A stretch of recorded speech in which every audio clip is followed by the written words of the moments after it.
Hola, estamos aquí el sábado 1 de junio del 2024. Javier Sandoval del canal Energía y Entelequia, Complejidad y Psiquismo, y yo, Claudia Blix de Cinema Blix, en nuestra sección Cine y Psicoanálisis. Hoy vamos a hablar sobre la película que es considerada una de las mejores películas de todos los tiempos.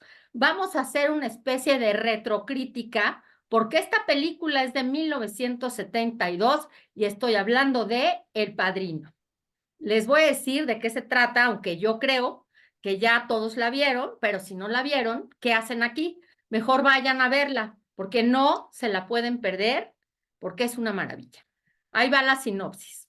Don Vito Corleone es el respetado y temido jefe de una de las 5 familias de la mafia de Nueva York en los años 40. Este hombre tiene 4 hijos: Connie, Sonny, Fredo y Michael, que no quiere saber nada de los negocios sucios de su padre. Michael es el menor. Cuando otro capo intenta asesinar a Don Corleone, empieza una cruel lucha entre los distintos clanes. Está basada en el libro de Mario Puzo, que lo escribió en 1969, y esta película empieza con la frase: "Yo creo en América". ¿Tú qué dices, Javier? Pues es una gran película, es imperdible, ¿no? De sus clásicos imperdibles. Y sí me parece muy buen comienzo. Yo creo en América y ahí me parece que ahí empezamos a entender un poco lo que vamos a analizar. La mafia italiana, de origen italiano, en América.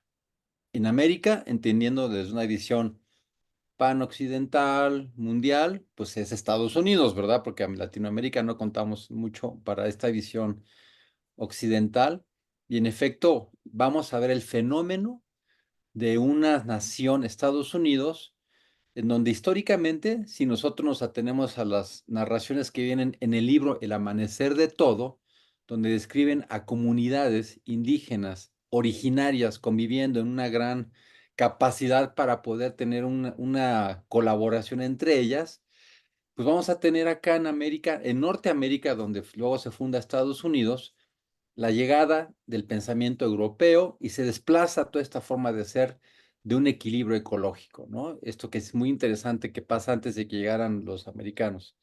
Y es América, la América de los Estados Unidos, no la de los anteriores a que llegaran los ingleses emigrantes a las colonias, pues va a llegar a imponer una nueva forma de vida. Y tradicionalmente los americanos de Estados Unidos se han encargado de mostrarnos una América llena de libertad. Pero el comienzo es buenísimo, porque narran precisamente lo que le pasa a un italiano que mancillan a su hija. Y él dice entonces: Yo por eso vine a América, por la libertad, por el hecho de estar aquí en una condición mucho más deseable". Y claro, hay que reconocer a los gringos su gran capacidad de organización, pero son sus grandes contradicciones, porque a la mera hora va con Vito Corleone a pedirle que haga justicia. Lo que no pudo hacer la nación que promete tener el mejor sistema judicial del mundo, que es justicia, este ciudadano americano de origen italiano va a pedirle a Vito Corleone: yo estoy en América para encontrar paz y justicia, y a mi hija le cometieron una injusticia. Y entonces va con Vito Corleone, que es el poder alterno, no el poder gubernamental de lo que significaría América. Por eso me parece un excelente comienzo, un cuestionamiento de lo que es en realidad América, donde es el país más desarrollado del mundo, es el imperio, pero tiene estas contradicciones que hace que puedan existir esta mafia italiana, que es como la contracara, la otra cara de la moneda de la famosa democracia y del sueño americano. Excelente comienzo. Ok, entonces, esta película comienza, como dice Javier, y están en la boda de la hija de Vito Corleone, de Connie. Entonces, el día de las bodas, ningún siciliano puede negar ningún favor a nadie. Y por eso, en una parte de la película están celebrando la boda y en otra parte está Vito Corleone en la oscuridad recibiendo a estas personas que le piden favores. Entonces, ese comienzo pues, es muy interesante porque vemos a Vito Corleone con un gato que lo está acariciando y que eso ya se quedó para la posteridad. Y vemos a quién sí le dice que le va a hacer el favor y a quién no. Pero la cosa es que si él te hace un favor, tú tienes que hacerle otro. Entonces aguas con lo que pidas, porque él es un capo italiano y aguas porque te va a pedir un favor de regreso, ¿no? O sea, y eso es interesantísimo. En el comienzo de la película, pues es la boda de la hija, ¿no? Es la boda de la hija. Pero, a final de cuentas, ahí comenzamos a ver cómo es una familia bueno, de la mafia italiana, ¿no? Es una familia que es la boda de la hija, pero en realidad la figura de referencia es Vito Corleone, el padrino. Eso es el comienzo para ver esta montaña de poder que es Vito Corleone, que es el poder alterno de los Estados Unidos, los que son capaces de hacer justicia por cuenta propia sin estar sometidos a las leyes americanas y que tienen un punto de referencia, porque cuando va esta persona a pedirle justicia, entonces él mismo le dice primero, en su momento tú me dijiste que estabas en América y que ibas a estar atenido a las leyes americanas y ahora vienes a pedirme un favor. Es decir, en ese mismo comienzo vemos que Vito Corleone en realidad sigue siendo no es la boda de la hija, es la boda donde Vito Corleone está en su casa recibiendo gentes y afuera está la boda, ¿no? Inclusive ya vemos este gran patriarca, el padrino famoso, el patriarca Vito Corleone, decide todo el tiempo y todos se someten a él cuando van a sacar la boda, como no está el hijo menor que es Michael, pues él entonces decide decir, no, pues la foto es después, pero él es el que impone las cosas y ahí tenemos ya una primera aproximación a un familiograma donde tenemos precisamente como punto de referencia el lugar del poder. El papá en un poder patriarcal, en un poder centrado en esa persona, es donde giran todos los demás y en todos los sentidos, ¿no? Porque no Exacto. solamente es la parte de interna familiar, sino es todo los primos y familiares y toda los emigrantes italianos, sicilianos, giran alrededor del poder de Vito Corleone, que es una de las grandes 5 familias que están en Nueva York, ¿no? Entonces ahí podemos empezar a ver un poco este tipo de familia. No solamente combinan lo que hacen familias que hacen negocios entre ellos, en que están como muéganos muy pegados, difíciles de desprender, sino además que se trata de la hermandad de la mafia, de la Cosa Nostra, donde son no solamente pertenencias familiares, sino son auténticas iniciaciones. Una vez que entras, ya no sales. Es Exacto. entrada sin salida. Y claro, te vamos a brindar protección, y lo pongo entre comillas porque luego voy a hablar de eso, pero tú ya de aquí no puedes decir nada, te quedas callado y de aquí nunca sales y esto es de vida o muerte. Y ya empieza a marcar lo fuerte que es esta estructura propiamente de estas familias de la Cosa Nuestra. Y bueno, ahorita que mencionaste lo de la Cosa Nostra, pues resulta que la mafia, la verdadera mafia, es de estas 5 familias que sí estaban en los años 40, bueno, digamos que se siguió todas estas familias al tiempo que la estaban obviamente filmando y hubo muchas presiones de parte de la mafia para que esta película no fuera realizada. Ajá. Y entonces dijeron, ok, accedieron y dijeron, pero hay 2 cosas que no pueden mencionar en la película, 2 palabras, la palabra mafia y la palabra cosa nostra.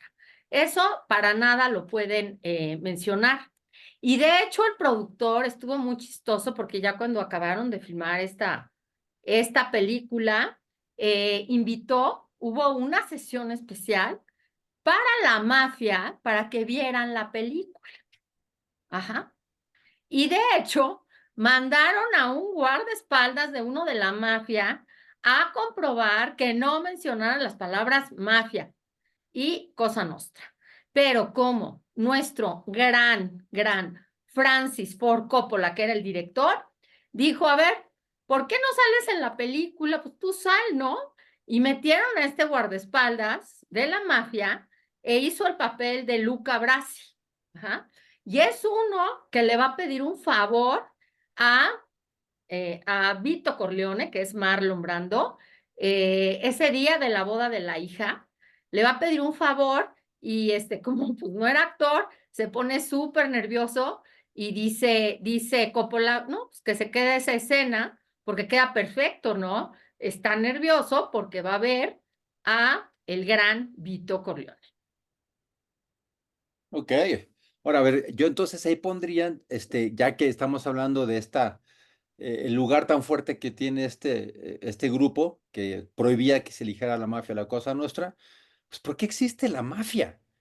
¿Por qué la mafia existe en un país como Estados Unidos, no? Y entonces ahí tenemos, ahora sí que en un abordaje de psicosocial podemos empezar a entender cómo es que Estados Unidos, el imperio, la democracia, el país de la igualdad, el país de las oportunidades, pues vemos que en realidad todo eso que sí tiene muchas cosas ciertas de desarrollo económico, de oportunidades, de posibilidades de que las gentes crezcan, pues vemos que en realidad sabemos que de los países del primer mundo, pues no es el país más igualitario de todos los países más ricos, ¿no? Al mismo tiempo sabemos que existen muchas contradicciones, porque es el país de las oportunidades, el de la ciencia, los que ganan más en deporte, los que más publican con las mejores universidades del mundo, pero al mismo tiempo el país de los vicios, de las contradicciones, y la mafia existe porque precisamente está como filosofía de las 13 colonias de los Estados Unidos, que eran muy de esta idea protestante, ¿no? Sibaritas, conservadores, disciplinados, de mucha moralidad. A final de cuentas, toda esa otra parte que es liberal de los Estados Unidos, pues salía en esta parte obscura que los italianos podían muy bien explotar por su propia idiosincrasia, ¿no? Estos italianos, a final de cuentas, representaban a nivel poblacional en los Estados Unidos esa parte oculta, prohibida. Sería como precisamente la posibilidad de vernos en nuestra condición humana de hombres occidentales, de origen occidental en cuanto a formación judio-cristiana, pues precisamente con esas grandes contradicciones, donde hay una gran represión de lo que no se puede permitir, como estas sociedades protestantes que tienen muchos mecanismos que no permiten y que todo está muy bien organizado, pues todo lo que tiene que ver con lo prohibido, todo lo que tiene que ver con el placer sexual, prostitución, el placer del juego patológico, el placer de las drogas, alcohol, porque estos además fueron los que precisamente dieron las condiciones para que se dieran ese tipo de placeres, pero eso es interesantísimo, de forma oculta. Y por eso también ahí vemos claramente esta forma donde ellos conservan su carácter como de cerrazón, de hermetismo, donde somos lo prohibido, pero vamos a estar aquí nosotros de forma exclusiva para que los otros que no tienen esta entrada de una manera abierta a una sociedad que es ambivalente, porque dice que sí somos muy libres, pero a la mera somos muy represores de todas estas cosas que consideramos la maldad, porque nosotros los americanos somos los buenos del mundo, la maldad son de los extranjeros que vienen. Ellos representan esos placeres, cómo pueden obtenerse, y por eso tienen tanto dinero, porque la gente accede a esos placeres. Ahí venimos a otro de los temas que no lo vamos a tocar hoy, porque es un tema para otro conversatorio que tiene que ver con la droga en el mundo. Pero como ahí sí se hace mención de que ellos son los que estaban en esa cuestión cuando hubo una prohibición del alcohol, ahí emergieron estas familias italianas. Ahí lo dice en la película, lo dice Vito Corleone como si fuera un gran profeta. No le queremos entrar a los narcóticos porque ese es otro rollo.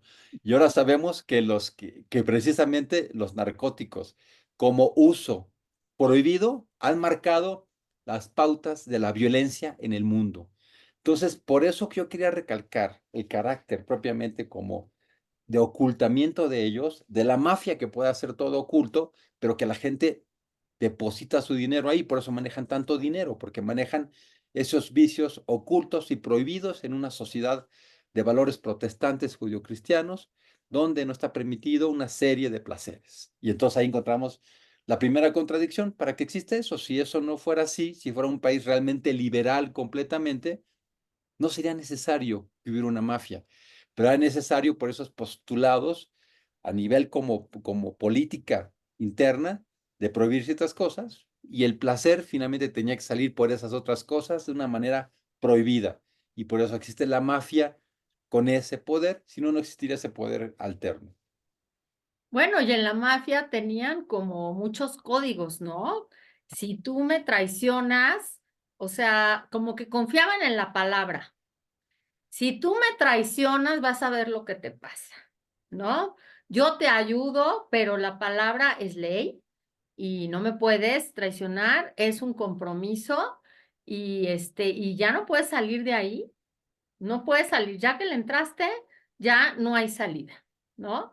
Y por ejemplo, es muy interesante el caso del personaje de Al Pacino, que era el hijo menor de Vito Corleone, que había sido un héroe de guerra y que él no le quería entrar a ese mundo. De hecho, cuando en las primeras escenas donde está esa boda de la hija de Vito Corleone, lleva a la novia y entonces llega un cantante que todos sabemos en el fondo que ese cantante representa a Frank Sinatra, que estuvo muy conectado con la mafia y bueno, que de alguna manera lo ayudaron es como un personaje que se inspiraron, digamos, en Frank Sinatra. Y bueno, llega, está cantando en la boda y entonces Michael le dice a Kay, a la novia, le dice, no, lo que pasa es que le pusieron una pistola a una persona para que lo contratara y por eso es tan famoso. Le dice, pero tú no te preocupes, que yo estoy total, esa es mi familia, pero yo no soy ese, yo no soy parte de los códigos de esta familia. ¿No? ¿Y cuánto le dura a Michael no ser parte de la corrupción, de la matanza, de la violencia, estando en esa familia? ¿Cómo la familia te envuelve y pues ya Michael no puede no ser un mafioso? Fíjate, y de eso que comentas, yo quería hacer como perspectivas, ¿no? Porque por una parte, ahí estamos en lo que nosotros llamamos a nivel de familias, el estudio de las familias, una familia sana, una familia emocionalmente adecuada, pues se caracteriza por tener mucha flexibilidad de roles. Y en realidad acá vemos una familia en donde aparentemente hay una gran cohesión que pareciera muy atractiva, pero en realidad desde una perspectiva ya más profesional, este tipo de familias en realidad son familias muy rígidas, familias muy conservadoras, familias donde el principal punto es el poder y esa famosa lealtad entre ellos, que parece también muy interesante por todo lo que pudiera existir en cuanto a que la familia es lo más importante, que hasta lo vemos en una cena, ¿no? Donde dice Michael, le dice al hermano mayor, cuando está él pretendiendo ya tener otro sistema de poder de la familia Corleone, y que va y que le dice al dueño de ese hotel donde cantaba este cantante, que le dice, bueno, tú golpeaste a mi hermano. Y lo dice en calidad de amenaza donde dice, la familia es intocable. Y esa aparente fuerza que te da para ser de esa familia, vemos que el hermano mayor inclusive se enoja con Michael de que no trate así a este hombre. Y él le dice, cuando una vez que sale este hombre del cuarto, le dice, nunca te equivoques. Siempre tienes que ver a la familia como tu parte principal, ¿no?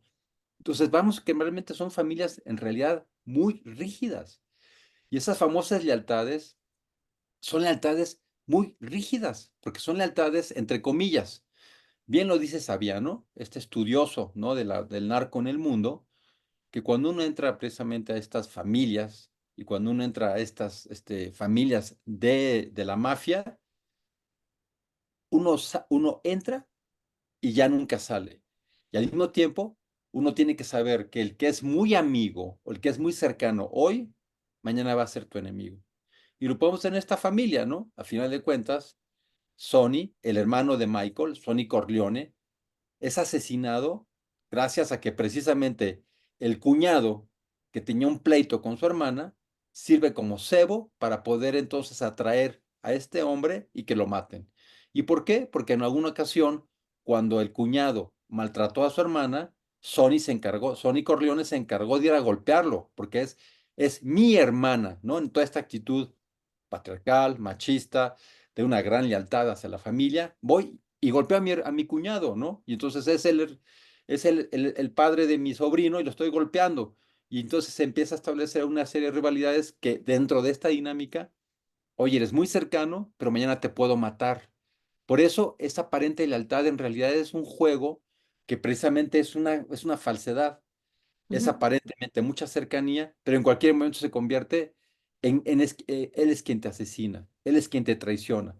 Son más bien perspectivas aparentes, pero que en realidad, por su misma posición, carecen en realidad de esa solidez de lo que sí implica un vínculo emocional maduro, sino más bien son vínculos muy rígidos, con una etiqueta de lealtad, pero que en cualquier momento se convierte en el peor enemigo dentro de la misma familia. Familia, me refiero a familia propiamente de sangre o familia extendida por los casamientos y la familia mafiosa. Los mejores amigos que tarde o temprano son los que te van a matar. Por eso lo dice muy bien Saviano, ¿no? Dice, pues cuando tú estás entrando, sabes que te están ofreciendo soledad y muerte, ujú, porque te va a durar algunos años tener mucho dinero, muchas casas, coches, lujos, viajes, pero te va a dar un tiempo muy relativo, porque a final de cuentas la vida de un mafioso siempre es muy sola, porque tiene que ujú. estar, lo describe Saviano, como en un pozo, escondido y además con tus días contados, porque tarde o temprano, en este juego que se da, en la ambición que hay en este tipo de familias, tarde o temprano alguien va a venir y con esa ambición también te va a querer quitar, que de eso se caracterizan estas familias, pues. Sí, o sea, llama la atención que parece una familia, o sea, lo más importante es la familia y parece una familia unida, pero hay como muchas traiciones entre ellos. Y si traicionas, la muerte, así va a ser. Pero entre la familia, o sea, si tú traicionas a tu familia, la muerte, como lo que pasa con el cuñado, ¿no? Y Sí. fíjate que yo quería introducir esto, que es un efecto bien interesante. Ujú, Porque cuando nosotros estamos viendo la película, estamos viendo la guerra de las familias, ajá. al final todos nos sentimos en alguna parte de nuestro ser contentos de que finalmente Michael, el hijo de Corleone, se quede con el poder de estas 5 grandes familias italianas. Y eso es bien interesante porque sentimos esa alegría. A ver, ¿por qué? ¿Por qué Ahí, sentiste esa alegría tú, Javi? fíjate, ahí por eso me parece interesantísimo, ¿no? A ver. Creo que estas familias nos ofrecen la oportunidad de precisamente ver todo lo que es lo siniestro en cada uno de nosotros, porque en esta tendencia judio-cristiana que tenemos en Occidente de pensarnos como los buenos, como los elegidos de Dios, de alguna manera tendemos a que esta parte, la mala, la negativa, la prohibida, la tengamos como fuera de nosotros. El diablo no está en nosotros. Nosotros somos seres que son para el cielo, no para el diablo. Y ese famoso diablo que todo lo tenemos dentro en el sentido emocional, lo negamos. Y en esa negación, esa parte que es morbosa, que además de una vez lo digo acá, porque a todo el mundo nos gustan este tipo de películas de asesinatos, de psicópatas, de gente que hace esto, pues porque precisamente es parte de todos nosotros. Es una gran película porque es un gran director, pero el tema a todo mundo le interesa. Cómo viven los narcos, cómo vive la mafia, cómo vive la Cosa Nostra, nos interesa porque hablan de esa parte prohibida que no se atreve la gente a tener. Y si eso pasa en alguna parte del mundo, es más en Estados Unidos. Estos criminales se atreven a hacer todo lo que no hace un buen americano que se porta bien con la ley. Esa parte oculta que todos tenemos, esa parte propia del romanticismo, que son todas las pasiones internas que todos tenemos, esta familia nos permite entonces a los que estamos viendo en el cine o en el teatro estas obras, en una experiencia de anagnórisis que describía Aristóteles, está viendo uno representado todos tus deseos internos, esa parte morbosa hacia esas gentes psicopáticas que a todo mundo le interesan ver, tiene que ver con esas partes que cada uno no quiere ver dentro de sí mismo. Y entonces a la mera hora resulta un proceso identificatorio donde la gente quiere que queden los Corleone. La gente cuando va al cine no quiere que ganen los Brazzini, no quiere que ganen los Cone, no quiere que ganen los Tataglia, quiere que gane la familia, que tú te sientes identificada, que son los protagonistas. Si la historia lo cuentan desde los Tataglia, tal vez uno se identifica con los Tataglia, pero ahí nos damos cuenta de los frágiles mecanismos de identificación, en esos mecanismos de placer y de prohibición que todos los humanos tenemos. Y entonces este tipo de cine, por eso no hay a quien no le guste, díganme quién no le gusta Scarface, ¿no? El Padrino, Buenos Muchachos, Goodfellas, que me parece una gran película también, pues porque a todos nos interesa esta parte psicopática que regularmente la gente controla, pero que ahí está Ahí está. siempre en cada uno de nosotros. Yo eso es lo que Sí, digo. ¿Qué piensas? mira, estás muy bien construidos los personajes, los conoces perfectamente. Estas explosiones que tiene Sony, que no se puede controlar por nada, por ejemplo, esta mujer Connie, que el esposo Carlos la golpea y te identificas con esta mujer y dices, qué horror, pobre mujer, que alguien haga algo, ¿no? Este Michael que quiere ser bueno pero le gana estar ahí y le gana ser malo, ¿no? Pero porque están muy bien escritos los personajes, ¿no? La verdad a mí me encanta este personaje de Marlon Brando, Vito Corleone, que aparte, que la familia, pero aparte tiene una personalidad impresionante, ¿no? Y yo creo que nadie lo pudo hacer mejor que Marlon Brando que se puso primero le hicieron hacer una prueba para ver si quedaba como Vito Corleone, porque era una persona, es un actor, bueno, ya se murió, era un actor sumamente conflictivo y nadie quería trabajar con él, pero él quería ser Vito Corleone y entonces fue con unos algodones, se los puso en la boca y empezó a hablar así para la prueba y dijeron, no, este es Vito Corleone, ¿no? Y bueno, hablando de lo que tú decías, eh, por ejemplo, esta escena donde matan a Sony, porque él ya fue a golpear antes a Carlo y Carlo le tenía un coraje espantoso. O sea, él va a golpearlo porque golpeó a la hermana, ¿no? Entonces lo golpea delante de todo el mundo, lo pone en ridículo y todo, porque así era Sony, no se podía controlar, ¿no? Y y esta escena que él va a defender a la hermana y que vemos que lo matan, híjole, cómo da lástima, ¿no? O sea, a pesar de que ya vimos todo lo que hacía, cómo uno se pone, cómo que lo mataron, no es posible. Y sabemos que es un mafioso, ¿no? Pero nos identificamos con él y decimos, no, ¿por qué lo matan? Así como tú decías, ¿no? Horrible.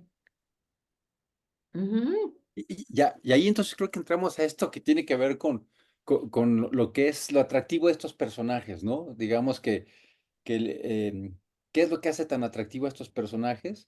Que son personajes que pueden vivir como quieren, son personajes que pueden hacer lo que quieren, son personas que tienen todo el poder y no para hacer lo que se les pega la gana, y representan algo que es admirado, y sobre todo en esta América post llegada de los europeos, ¿no? Y lo quiero destacar mucho porque, pues como la historia universal siempre se ha destacado por hablar de la historia de Europa, pues parece que América nada más es desde que llegaron los ingleses, ¿no?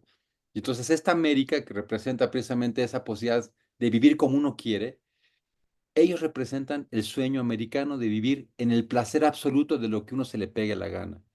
Este valor, digamos que tiene que ver con convivir como tú quieres, convivir de la forma más cercana a un ideal de un paraíso terrenal que es lleno de placer y de bienestar todo el tiempo, pues nos hablan de cómo es que esta sociedad americana es muy hedonista.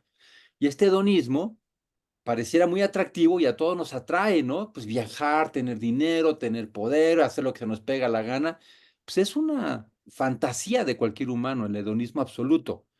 Pero ya viéndolo desde la perspectiva propiamente profesional de nosotros, como especialistas en la salud mental, pues ese hedonismo nosotros sabemos que en realidad a la mera hora representa esa dificultad de la gente de vivir de una manera donde la frustración normal de la vida, y cualquier persona que tiene un proceso de desarrollo emocional normal y sano, pues tiene que ir generando la capacidad emocional de estar entre el placer y displacer. Todos los humanos nos vimos en el placer y displacer. De hecho, pues es parte de nuestra naturaleza hasta biológica cerebral, ¿no? Todos el sistema límbico, aquí en el cerebro, en la mitad del cerebro, tenemos un sistema como todos los demás mamíferos, muchas aves y muchos reptiles, donde precisamente lo que hacemos es lo placentero, nos acercamos, lo desplacentero nos alejamos. Pero ese proceso natural, en un proceso de equilibrio, pues hace que los mamíferos y todos se acerquen lo suficientemente cautelosamente. Un lince que quiere ir a tomar agua al río o a la laguna, se acerca con mucha cautela, o cualquier, más bien, no solo lince, porque el lince es un depredador, pero cualquier, digamos, cualquier vaca o cualquier cebra que quiera tomar ahí, lo hace porque quiere el placer de tomar el agua que es de la sed, pero lo hace con mucha precaución. No se puede de puro placer, porque si no te cuidas, te sale el cocodrilo o te llega el león y te come, ¿no? Entonces tenemos que hacerlo todo de una manera equilibrada, todos los mamíferos. Pero los humanos, en nuestro hedonismo y más el hedonismo americano, pretendemos que eso no existe, que vivamos con puro placer. Es una fantasía que todos tenemos, vivir con puro placer. Y en un desarrollo emocional normal, pues uno va haciendo ese proceso de equilibrio donde precisamente busca el placer, pero en un proceso equilibrado, ¿no? Y bueno, ahorita quería decir otra cosa, pero primero dime tú lo que piensas para complementar No, acá. pues que esta familia estaba bien enferma, ¿no? O sea, nos cae súper bien. A mí me cae súper bien todos, me caen bien los de la familia, pero es una familia bien enferma y lo que tú dices, ¿por qué nos caen tan bien? ¿Por qué le vamos a Michael? ¿Por qué cuando Michael está bautizando al hijo de su hermana y planea todo, todas las venganzas, pues estamos ahí viéndolo con un interés impresionante? Esa escena es buenísima, Esa porque venganza, que uno también quisiera hacerla en la vida real a alguien, ¿no? Pero uno se tiene que controlar. Desgraciadamente uno no es la familia Corleone. ¿Qué más quisiera uno? ¿No? Pero no somos. Entonces y nos esa escena es tenemos que buenísima. controlar, ¿no? Esa escena Modo. es No, perdón, perdón, perdón, perdón. No, ya. No, no, es que de la escena que decías es buenísima porque está precisamente ya Michael Corleone como hijo heredero de este poder, va a ser el padrino del hijo de su hermana Connie, y entonces están ahí en la iglesia, y el manejo de Coppola es estupendo, porque mientras ellos están entrando a esta ritual de bautizo propia de la religión católica, donde el padre va haciendo todo lo necesario, van mostrando cómo todos sus matones van buscando a las otras 5 familias para acabar con ellas, y al mismo tiempo el padre ya entonces le va, en esta introducción que va haciendo al ritual del bautizo, le dice entonces al padrino: ¿tú renuncias a Satanás? Renuncio, dice él. Y las escenas que él mandó matar a los demás, ahí están contrastando, ¿no? Buenísima escena. Y otra escena buenísima en este sentido de lo que dices de la familia es precisamente lo que es interesantísimo. La relación de Michael que le decía a la noviecita joven que precisamente él no iba a ser como toda la familia, ¿no? Que él, su familia era así, pero él no iba a ser así. Cuando le decía a su noviecita joven, ¿no? A Kay, le decía: oye, Kay, yo no voy a ser así. Digamos que si sabes que se está centrando en esa familia, en la Cosa Nostra, aunque haya esa pretensión de esa familia, ellos decían que no querían hacer eso, y entonces a la mera hora, cuando empiezan a tener una relación ya de familia, y que entonces va Connie hasta protestarle de por qué mató a su hermano, pues digo, a su esposo, ¿no? Pues porque el esposo había matado a Sonny, a Sonny Corleone, ¿no? Cuando va a reclamarle la hermana, se acerca a Kay, que venía fuera de este tipo de familias a casarse con él, pensando que ellos iban a estar como aparte. La escena es buenísima al final, porque entonces ya cuando se acerca a ella, que aparentemente representa una vida honesta, se dedica a ser maestra, aparentemente no tiene nada que ver con esto, aparentemente, pues porque se está casando con él. Esas son disociaciones impresionantes, ¿no? Pero ella, que representa algo que está aparentemente afuera de la familia, Ujú. se acerca y le dice: ¿lo mataste? Interesantísima la escena. Michael primero dice: no te permito que me preguntas, es mi trabajo. Bueno, ok, te voy a permitir, pregúntamelo. ¿Lo mataste? Y esa escena es buenísima, porque entonces le dice Michael: no, no lo maté. Y entonces Kate, qué bueno, ya lo abraza, es qué bueno que no. Bueno, vamos a tranquilizarnos, voy por una copa para que nos tomemos una copita. Y la escena es buenísima porque muestra la clara negación de Kay. Kay disociadamente, claro que sabe que lo mató, pero no quiere decirlo. Eso es lo que representa la familia mafiosa, los ocultamientos de toda esta vida criminal, pero no me lo digas, que pasa mucho en México. Estas Sí. gentes que se casan con un millonario, que se hace millonario robando en el gobierno o explotando gente, a mí no me digas cómo eres millonario, nada más aquí trae la lana y dimos que vamos a hacer que es una familia muy bonita. Yo disociadamente ni me voy a dar cuenta, ¿no? Esa Sí. misma disociación, pero más grave es la mafia que mata gente, que es asesina, que vive precisamente del poder de deshacerse de los enemigos, le dice en su cara que no lo maté. Y lo que hace que es, miénteme. Ese es el juego que vamos a tener. Nuestro juego es que tú me mientas y vamos a estar relajados. Pero Coppola hace una gran escena. Va para el alcohol y en eso entran pues todos estos arribistas que precisamente ven a este nuevo padrino ya, este nuevo gran capo, llegan al besamanos con él. Y una vez que llegan, ella está afuera viendo eso, pues él es el nuevo capo. Cuando llegan eso, uno de los integrantes va, la ve y le cierra la puerta. Ese es el final, grandioso final, Grandioso final. porque es él, ya lo reconocimos como el padrino, y tú quedas fuera de esto, te vamos a cerrar la puerta.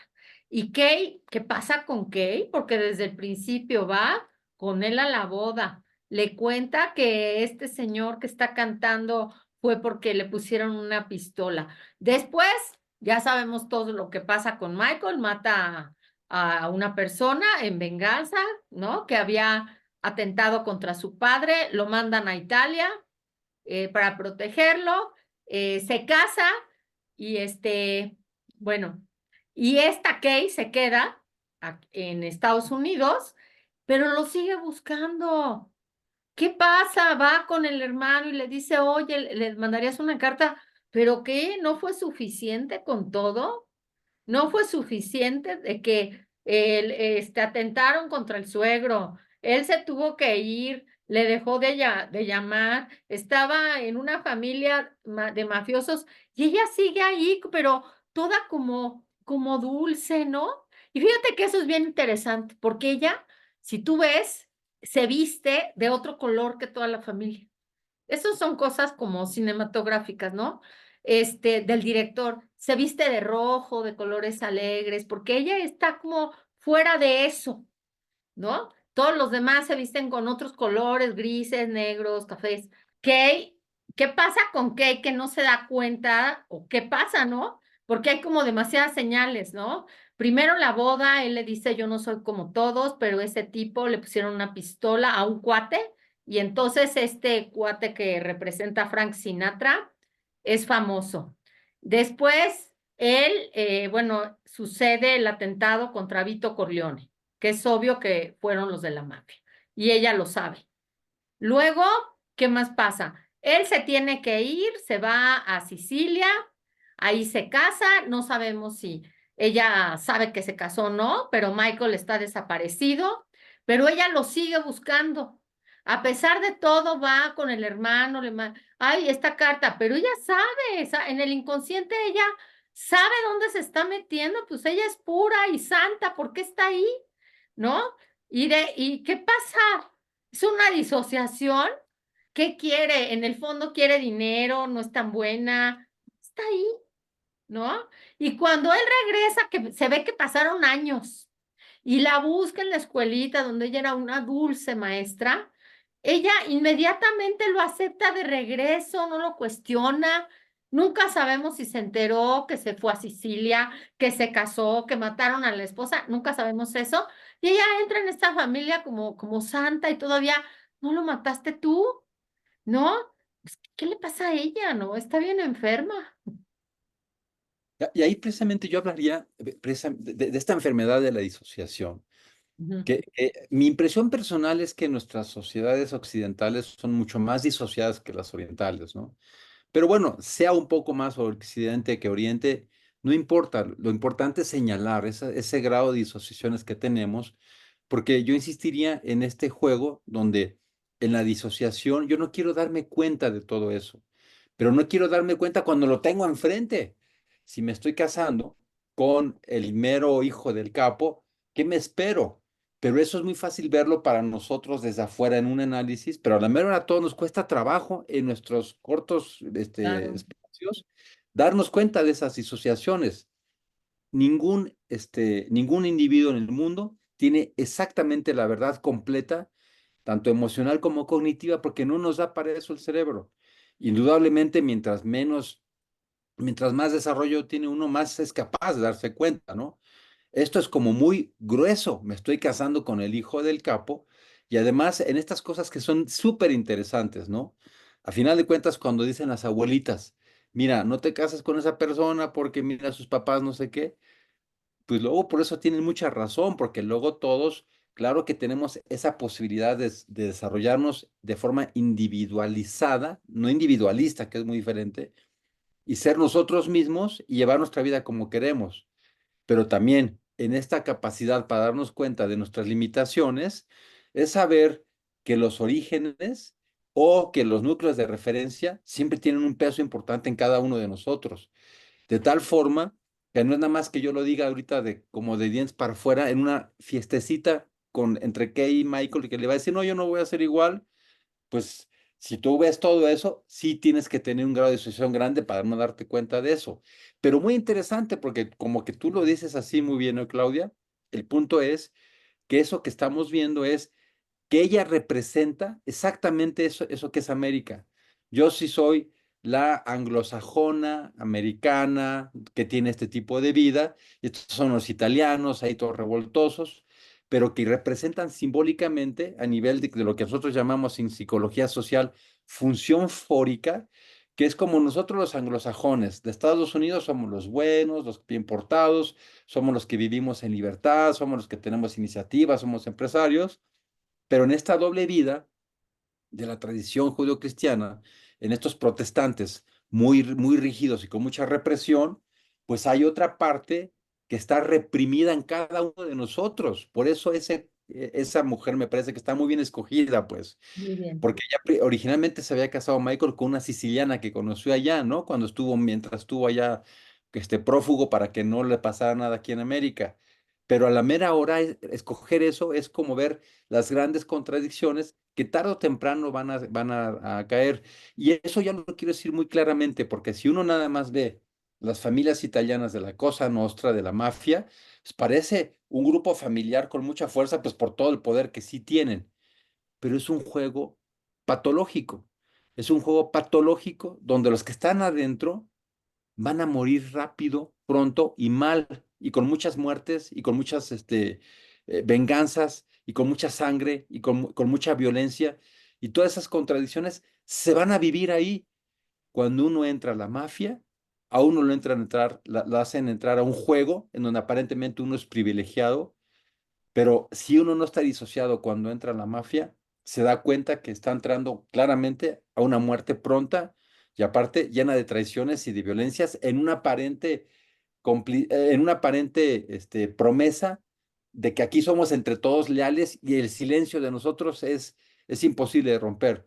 Es decir, lo que Sí. pregonan, te Ajá. damos iniciación aquí en la mafia y tú silencio porque no vas a decir nada, es exactamente por lo cual la mayoría muere, porque realmente es una gran contradicción interna llena de disociación, porque estamos hablando finalmente de un cuerpo pues muy enfermo socialmente, ¿no? Y yo ahorita quería hacer después un comentario de eso que pienso de la enfermedad social de estos grupos, perdón. Sí, o sea, una de las frases que dice Vito Corleone es, nadie fuera de la familia tiene que saber cómo piensas, porque si saben, van a saber tu punto débil y te van a atacar, por ejemplo. Y algo bien interesante que yo quería comentar, pero eh, de esto de cine. O sea, ellos escogen, me voy a salir un poquito del tema, pero sí está relacionado con lo que tú dices. El director Francis Ford Coppola es un italo-americano, como toda esta familia de Vito Corleone. Entonces era un hombre muy joven, que no le había ido muy bien en las otras películas que había hecho, lo escogen a él, confían en él y confían en él también porque él es un italiano americano. Y entonces él tiene una forma de trabajar muy curiosa. Usa lo que se llama el método. Esto significa que empieza a hacer que esa que es la familia Corleone que son estos actores, James Caan, Marlon Brando, Talia Shire, Al Pacino, empiecen a convivir como una familia para que se sienta natural ya cuando empiecen a hacer la película.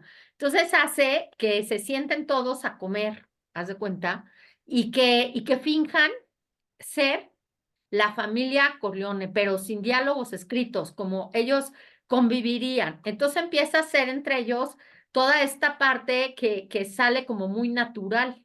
Entonces ya cuando la filman, ya son la familia Corleone, ¿no? Y no se pueden salir del método, ¿no? Del método de que siempre sean la familia Corleone.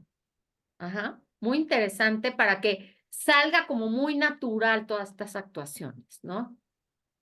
Lo quería comentar por esto de que el director es Qué un interesante. italoamericano, que es bien interesante, porque aparte meten estos detalles de la salsa, de la pasta, de cómo se hace. Están matando a alguien, pero dicen, tráeme la pasta, ¿no? Entonces, ¿cómo viven estos italianos también, ¿no? Con todas estas cosas de los italianos. Pues un método inmersivo, interesantísimo, ¿no? Sí. Que debe dar resultados positivos necesariamente, pues, ¿no? Y acá entonces yo quería como regresar a esta parte que sí tiene que ver con lo que es esta forma de vida que a todos les interesa, ¿no? Digamos, la gente ve estas películas, ¿no? De El Padrino, Cara Cortada, bueno, Buenos Muchachos, porque a todos nos interesa morbosamente eso, porque todos lo tenemos adentro, y yo quería destacar lo que en su momento ya había muy bien analizado Eric Fromm. Eric Fromm fue un psicoanalista judío alemán que tuvo que emigrar a Estados Unidos y que estuvo mucho tiempo en Estados Unidos y que hizo muchas publicaciones de lo que veía en Estados Unidos. Esa gran sociedad americana, progresista, donde precisamente otra vez volvíamos al comienzo de la película, América, lo que es América, ¿no? El sueño americano. Eric Fromm, como buen psicoanalista y como buen psicólogo social, hizo una muy buena descripción en psicoanálisis de la sociedad contemporánea, también en su obra Tener o Ser o El miedo a la libertad, una forma de ver cómo, o ética y psicoanálisis, en todos, hace una buena descripción de que los americanos tienen esta disociación muy grave porque precisamente en Tener o Ser nos describe seres muy consumistas, alienados, que están perdidos precisamente en este paraíso dentro dentro de de la vida, donde tienes todo. Los americanos, como país rico, tenían todo para hacer lo que querían. Y en el medio de la libertad dice, si ya tenían todo para hacer su vida bien, ¿por qué están alienados consumiendo? ¿Por qué no están haciendo un desarrollo emocional? Y esto es interesantísimo porque entonces ¿por qué estas familias o las familias poderosas de América Latina, ¿no? Creo que son peores, ¿no? Los grandes ricos de América Latina, pues son producto de pura corrupción la mayoría de estas riquezas, ¿no? Digamos, esos empresarios americanos que sí existen, que empiezan de cero, son muy americanos. En América Latina casi todos son por una prebenda o una ayuda o un contubernio con el gobierno, ¿no? Estos grandes empresarios, finalmente, a final de cuentas, que parecen una vida paradisiaca, sea, en realidad estamos viendo que son familias que aquí, claro, está todo el contenido de la mafia, pero que tienen una psicopatología muy interesante, más bien como en un narcisismo muy nuclear, y que en este caso es porque tienen mucho poder. Y aquí la palabra poder entonces adquiere un lugar interesantísimo, porque el poder pareciera que es esa vida deslumbrante que tienen estas gentes, ¿no? Y bueno, si nos vamos a ver a los narcos mexicanos, que ahora describe muy bien Ana Vera Hernández, que se ha metido a la vida privada de ellos, nos damos cuenta que están sujetos inseguros, impotentes, incapaces de poder sentirse bien y plenos, y que precisamente requieren de estas familias, pero que son de las mujeres buchonas, que precisamente son los que aparentemente le van a dar esa seguridad que no tienen.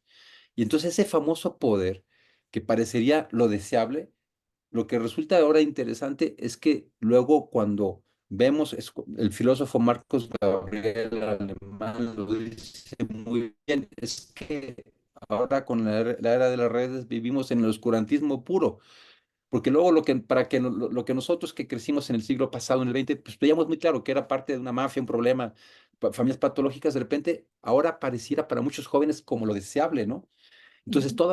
ese poder tan deseable desde el psicoanálisis en realidad es lo que nosotros llamamos es poder pregenital, que es decir, omnipotencia más bien infantil en donde cumples todos tus deseos y no tienen que ver con la capacidad emocional del adulto emocional. No tiene nada que ver.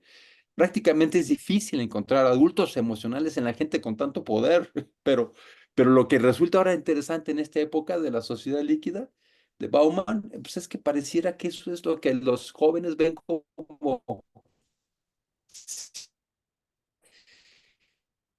el paraíso, como si sí existieras, Claudia.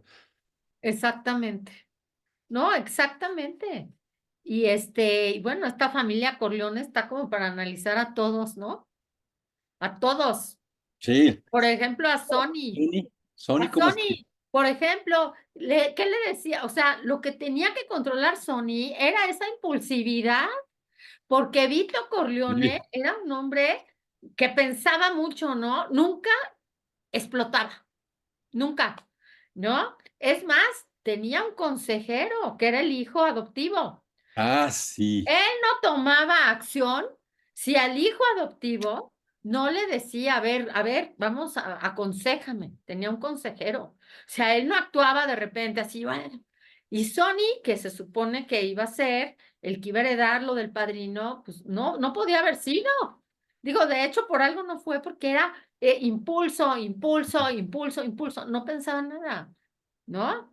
Entonces, Estoy totalmente de acuerdo contigo. Sony eres súper impulsivo. ¿Te acuerdas cuando le hablan que le están golpeando? Haz así. ¡Ah! Y ahí se va, ¿no? Y agarra el carro rapidísimo. Sí, la persona de Sony es impulsiva. Y por eso murió. por Por eso impulsivo. murió y también, pues no era digno representante, ¿no? ¿Y qué me Ahora, pero dices? fíjate.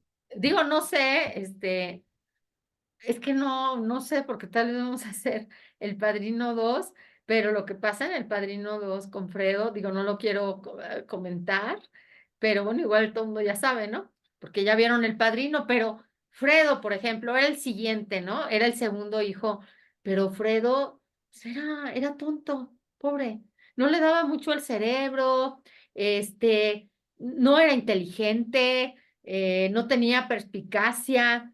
¿No? Por ejemplo, en esta película, cuando llega Al Pacino, ¿no? Michael, creo que Las Vegas, ¿no? Entonces llega y el otro ya le tenía mujeres ahí y una fiesta, y el otro le dice, no, yo no quiero ni música, sácate a todas las mujeres, y yo vine aquí a hacer negocio, y entonces él empieza a repelar, pero ¿por qué? Que no sé qué. Ya saca todo y dice, no vuelves a contradecirme delante de extraños. La familia tiene que permanecer unida y a mí no me contradices delante de extraños. Y ahí se ve que el que va a ser el heredero, pues va a ser Michael, Al Pacino, por esa frialdad, ¿no? Por esa perspicacia, cómo estaba bautizando a ese niño que era Sofía Coppola, ese bebé era Sofía Coppola, porque aparte este Francis Ford Coppola metía a mucha gente de la familia en sus películas y era su niña. Entonces, bueno, lo está bautizando a este bebé tranquilamente mientras están matando a todos, ¿no? Por ejemplo. Oye, pero fíjate, ahí nada más quiero hacer dos comentarios, porque precisamente ahora que ya comentaste esta parte de Sony, que es así muy impulsivo, pues precisamente vemos cómo la familia, los hijos naturales, los hijos que son cuatro, todos tenían algo. Michael como que fuera Sony, digo, como que estaba fuera, Sony muy impulsivo, pues Connie no le toca. Y ahí uno de los puntos es, qué interesante, porque ahí sí vemos del momento de que se hace la película, más el momento que se representa, que son los 50, vemos la evolución de lo que ha pasado con el feminismo a lo largo de la historia, porque en ese momento, eso que hablas, las mujeres eran, así como dices, ¿no? Están las mujeres del hotel, es decir, mujeres guapas, que en ese momento, en los 50, pues la mujer solamente aspiraba a tener esa posibilidad de estar así muy bien vestida para estar con estos machotes así, ¿no? Y que ahora, qué interesante que acaban de hacer el juicio a Trump por esta mujer que es del porno, Storm, y que precisamente le dieron la razón a ella. Este gran macho que es este presidente de Estados Unidos, expresidente de Estados Unidos, perdió en un juicio con una mujer que es precisamente estas mujeres porno de los hoteles donde representan una mujer que es para usarse. Ujú. Y entonces ahí sí vamos viendo que los cambios que ha tenido de los 50 ahora el lugar de la mujer ya no es lo mismo, porque es francamente machista y la mujer tiene un lugar francamente devaluado, ¿no? Sin posibilidad de poder, la hija no tenía posibilidades de poder por ser hija mujer, ¿no? Pero hablaste yo creo que es el integrante más importante, que es el hermanastro. Tom Hyland, que es el abogado, no es hijo natural de ellos, de hecho, pues él no es italiano, él es irlandés germano, y él es el único que estudia, es el más centrado, y esa familia funciona por ese hombre, que Ujú. ese hombre no está metido en la sangre del poder y que son inclusive por cierto momento dicen, no, pues tú no eres de la familia, ¿no? Pues, yo veo a mi papá, yo veo a Vito como mi papá. Él es el hombre más centrado porque estudió, es abogado, sabe manejarse, sabe que sí, que no, es el más prudente. Claro, dentro de él, familia de capos, ¿no? No vamos a decir que es una persona que Claro. está ajena a todos estos asesinatos y que es muy, que es cabal, pero dentro de esto la familia funciona porque tienen un hermanastro, un adoptado por parte de los dos padres, ¿no? De los dos Corleone, que es este hombre. Este hombre es el que hace que esto funcione. Es el que tiene la capacidad operativa que sí tienen estos, hay que decirlo, ¿no? Los grandes grupos de narcotráfico, los grandes grupos de la Cosa Nostra, funcionaban por tener una parte operativa que hace que las cosas sí también funcionen, ¿no? Y este era el cerebro de toda la familia, el que no era el hijo, Y no era el hijo, pero era el consejero del papá. el No. consejero, ¿sí? ¿Y qué piensas acerca del momento donde ya le asigna el poder a Michael y que Michael lo manda temporalmente a California y no lo deja como consejero y que dice, no, yo aquí tengo como consejero a mi papá? ¿Qué piensas de que hayan sacado a ese hermano tan importante? Pues que Michael quería tener todo el poder, ¿no? Y lo quería sacar porque lo veía muy importante. Y él quería ser el importante, ¿no? En el fondo a lo mejor hasta envidia le tenía, ¿no? De la cercanía con el papá y todo, y lo quiso sacar demostrando su poderío, ¿no? Yo te saco de aquí, cuando era una cabeza brillante, aunque pues el personaje de Al Pacino también era un poco como frío, como calculador, pero bueno, esto lo vemos en la primera película, ¿no? Ya en la segunda película ya vemos ahora sí que el declive de Michael, ¿no? Porque no puedes mantener eso mucho tiempo. Michael era como el niñito, ¿no? Yo no voy a estar aquí, yo voy a otro lado, ¿no? En sus cosas, ¿no? Y luego entonces ante la situación familiar, cuando le matan a su esposa Michael, a su esposa italiana, Ujú. cuando Michael sufre ese atentado, porque era para él, para matarlo a él, y matan a su primera esposa, la italiana, cuando Michael se entera de la muerte de su hermano Sonny, ya regresa a Nueva York en otra condición emocional, ¿no? En una condición donde el chip le cambia y asume, ahora yo ya voy a estar en esto. Y cuando asume eso, que va a estar en esto y que se va a dedicar a esto, yo creo que es en el acto donde Vito Corleone le cede el poder a su hijo Michael. Es un acto simbólico donde aquí esta familia funciona gracias al hermanastro o al otro, que es casi de la familia, que es Tom. Es para que yo me quede con ese poder, lo tengo que sacar un poco. Y creo que nunca se sintió una cuestión de rechazo, sino más bien de colocación, porque hasta le dicen, dice Tom, oye, ¿por qué me sacas si yo estoy aquí? Te vas, yo aquí ya tengo mi papá, ¿no?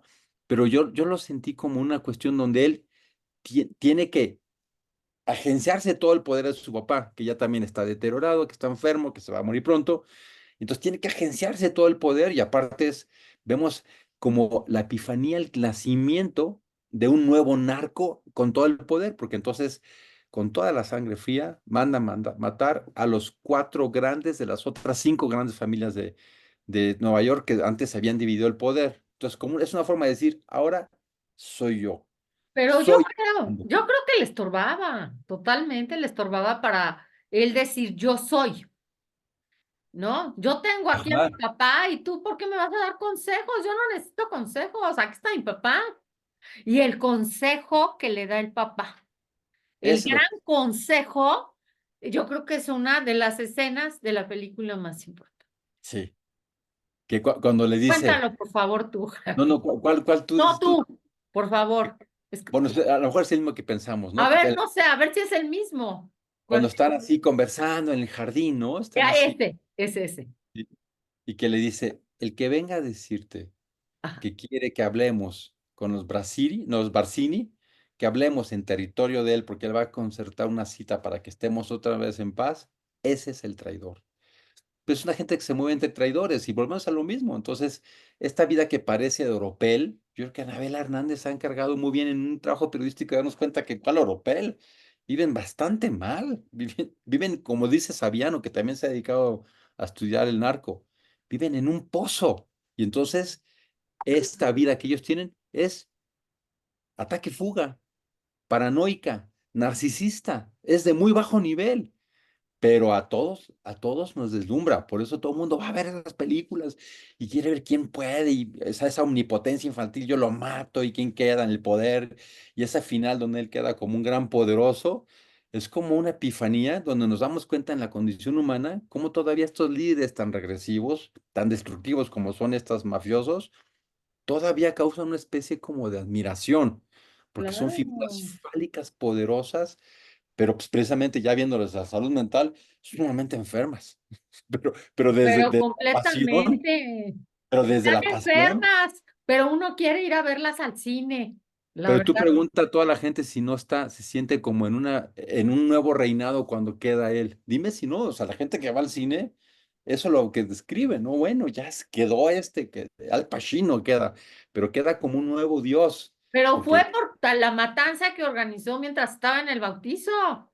Por sí, eso lo respetan, porque organiza una matanza y le van a besar la mano, ¿no? sí, Es impresionante. Y bueno, ¿y qué me dices del personaje que hace Marlon Brando? Es que es una maravilla, es maravilloso. qué bárbaro. Y tú sabes todo lo que implicó tener a Marlon Brando ahí. Implicó que Marlon Brando dijo, no, yo voy a improvisar. Yo no me voy a aprender mis diálogos. Háganle como quieran. Y entonces le tenían que poner papeles, haz de cuenta que ahí, porque él iba leyendo los papeles, porque dijo, yo no me voy a aprender el diálogo. Entonces tuvieron que hacerlo así y dejarlo improvisar. Y el director Coppola, pues estaba bien con las improvisaciones. Y por ejemplo, cuando se muere el hijo Sony, que bueno, esa escena es espantosa, y que luego Marlon Brando va a verlo, ¿sabes lo que hizo para sentir dolor y que se viera realista la escena?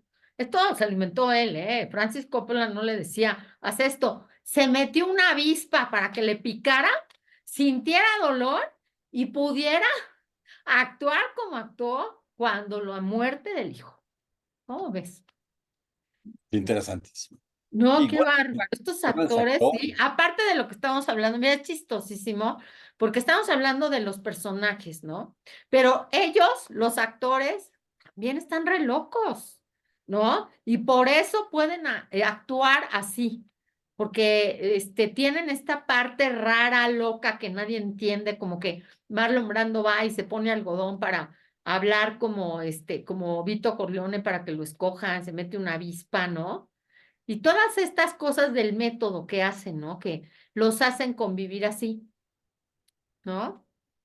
Pues es que fíjate cómo ellos entonces representan mucho aquello que nosotros pensaríamos, ¿no? Que en esta esperanza de tener una mejor humanidad, diríamos, bueno, que existiera menos gente tan destructiva, ¿no? Estos mafiosos pues que nosotros los vivimos aquí en México, cobran derecho de piso, roban mujeres, trata de blancas. O sea, en México vivimos ese tipo de mafia, ¿no? Y peor todavía, más bien. Peor, porque Peor. hasta esto Marlon Brando, Vito decía, yo no me meto al narco, eso es malo, las drogas son malas, solo el alcohol, el sexo, ok, no, Sí, el sí, juego, pero ok. Y ahora ya ahora, es, si no sí. hubiera pasado de moda, hubieran dicho este tipo para nada, no, no lo vamos a obedecer, ¿no? Pero entonces por eso yo decía, ¿no? Que es interesante si hacemos una recapitulación de la historia de la humanidad cuando vemos las obras de Shakespeare en donde se representa Macbeth, pues Macbeth representa eso, ¿no? ¿Qué es lo que hace que Macbeth sea tan interesante en ese momento? ¿Cuál es su gran virtud? Lo dice William Shakespeare. He's Sí. brave. He's brave. O sea, es un canijo, ¿no? Pero estamos hablando de hace 5 siglos y luego el siglo XX. ¿Por qué es tan Ujú. admirable alguien como esta representación de los Corleone, los Vito Corleone, de Vito Corleone y luego de Michael Corleone? Porque se frega a todos y por eso es admirable, ya no porque él con su propia espada mate a todos, pero él se encarga de ejecutar a todos y por eso es el Brave. Y uno pensaría, bueno, y eso ya estaba tratando de superarse y ahora de repente estamos en el mundo con líderes igual de brutos, igual de destructivos. Pues es que Entonces, es la naturaleza humana, algo ¿no? pasa ahí, ¿no? Por Que hoy, ejemplo, lo hablabas de Shakespeare, Ricardo III, ¿no? claro, ¿Cómo suben al poder personas que hacen todo para llegar al poder? Y eso les cuesta todo. sí. Y actualmente otra vez, un montón de líderes en el mundo, igual de absolutistas, regresivos, líderes regresivos que siguen en el poder. Entonces eso también nos lleva a ver parte de la naturaleza humana, ¿no? No son capítulos ya superados, al contrario, hoy por hoy creo que vivimos el poder del narco. Y lo dijo muy bien Saviano. Ahora se vive en el mundo lo que es el poder de la coca y de la distribución de la droga, ¿no? Y lo pone en su libro el 000. Si alguien quiere conocer cómo es el mundo, tiene que darse cuenta de lo que está pasando en México. Ese tipo de violencia es la que viene para después. Y parece que sí, o sea, es impresionante, ¿no? O sea, ¿cómo es que no hay una contención? Es impresionante. Sí, y cada vez peor. Digo, no es por ser pesimista, pero cada Sí, vez hemos ido a peor y a ver qué nos espera, aparte. sí. Pues Sí, bueno, creo que ha sido una plática muy interesante de una gran película, ¿no? Creo que esta película, pues, es imperdible para nadie. O sea, nadie puede perder esta película, tanto por lo que toca, lo que implica, y como, pues, por la producción. Es la forma de manejar a los personajes, la historia, la trama. No, es genial, ¿no? Y aparte, en el momento que la hizo, es todo pues, como precursor de muchas cosas, ¿no? Sí, muy interesante. sí, no, qué peliculón, ¿eh? La puedes Sí, ver mil veces y hay mil detalles. sí, sí, Uno sí, sí. más, las naranjas, no sé si te fijaste en las naranjas. Toda la No, película está llena de naranjas, ajá. Sí, porque sí. las naranjas simbolizan que ahí viene una muerte. Ajá. O sea, Ah, dos cosas. Uno, que el que estaba filmando la película, si tú te pones a ver, es una película como medio oscura, ¿no?